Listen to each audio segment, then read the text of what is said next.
Hello class, welcome to my overview and introduction to the three branches of government. As I noted before, it's very important to learn about the United States government. One of our main reasons is because the United States government, especially Congress, creates laws and regulations for us to follow as citizens. If we didn't have these laws and regulations in order, there would be total chaos and anarchy, as we found out before. Today we're going to talk about the three branches of government. When we learned from the very beginnings of our government, it started way back, of course, with our founding fathers. Here's a picture of our founding fathers with our Constitution. We have George Washington, Benjamin Franklin, and many others, of John Adams, and many more, Thomas Jefferson. When our founding fathers created the Constitution, they created a government that we have today. And they split the government into three parts. Those three parts are as follows. We have the legislative branch, the executive branch, and the judicial branch. Let's start off with the general overview of what each one does. The legislative branch, of course, makes our laws, as formed with the Senate and the House of Representatives. Then we have the executive branch, which is, of course, carried out the laws by the President of the United States. Under the President, we have the Vice President and his cabinet. And the judicial branch evaluates laws, they determine what is constitutional. It is the Supreme Court, and it has other federal courts that we'll talk about here in just a few minutes. They are the 9 justices that decide what can be and is constitutional. Let's get a little more detailed about what each one of these branches does really quick here. Let's talk a little bit about the legislative branch. This is from the WhiteHouse.gov. It gives a really good example and cites really good themes of what each branch does. And here, of course, is a picture of the Capitol Hill. This is where the Congress is, where the House and the Senate are. Basically, the House of Representatives is made up of 435 elected members, divided among the 50 states in proportion to their total population. In addition, there are 6 non-voting members representing the District of Columbia, the Commonwealth of Puerto Rico, and 4 other territories of the United States. The presiding officer of the chamber is the Speaker of the House, elected by the representatives.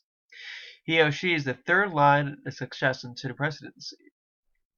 Of course, we have the president is the first one, then the vice president will be the next in line. Then House Speaker will be third in line, if anything should happen to the vice president. Of course, the main duties of the legislative branch and Capitol Hill, all the members of the House and or Senate debate and decide what our laws are. Once a bill is passed by the House or Congress, it makes its way to the White House, where the president lives. Now, the president can decide either to veto, which means not to sign a bill or get rid of the bill, or to sign the bill and make it a law. As noted earlier, the president at the White House has the vice president and his cabinet. Now, the United States president has a huge cabinet. These are all the cabinets that the president has. There are 15 different departments. You can see there's agriculture, there's commerce, the Department of Defense, which is military. You have the Department of Education, very important to me, and you. The Department of Energy. You have the Department of Health and Human Services, Homeland Security, the Department of Urban and Housing Development, the Department of the Interior, the Justice Department. You have the Department of Labor, Department of State, which deals with international affairs of different countries. You have the Department of Transportation, Department of the Treasury, and the Department of Veterans Affairs.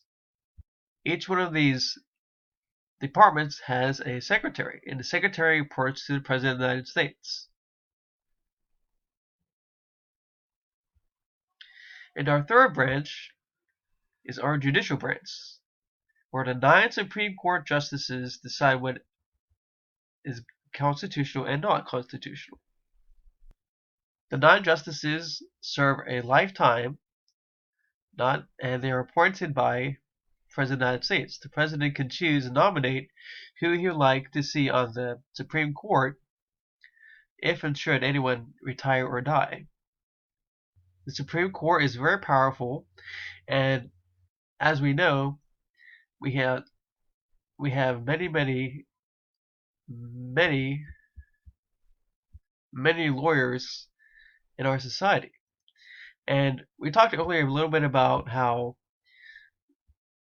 important it is to follow laws. Example, if Mr. Dewey has police officers come into his house without a warrant, there may be an issue. And I can sue the Pennsylvania government, the local government, and it can find its way to a federal court. And if my case gets appealed by the lower courts and even the state court, here's our state of Pennsylvania, if my case gets all the way up to our federal court, we have 11 federal circuit courts, 11 districts in our country. They're all outlined in colors. Our district here is the 3rd district right here, Pennsylvania, New Jersey, Delaware. That's our district. And if my case gets all the way up to the federal court level, and I'm not satisfied with the outcome, and if I lose that case, then I can go up to the Supreme Court.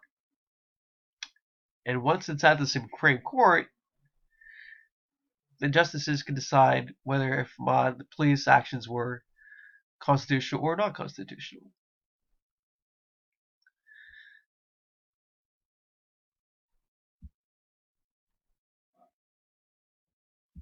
I hope you enjoyed a brief introduction and overview of our 3 branches of government. Remember, Uncle Sam wants you and I want you to make sure to learn our 3 branches of government so you can be a better informed citizen.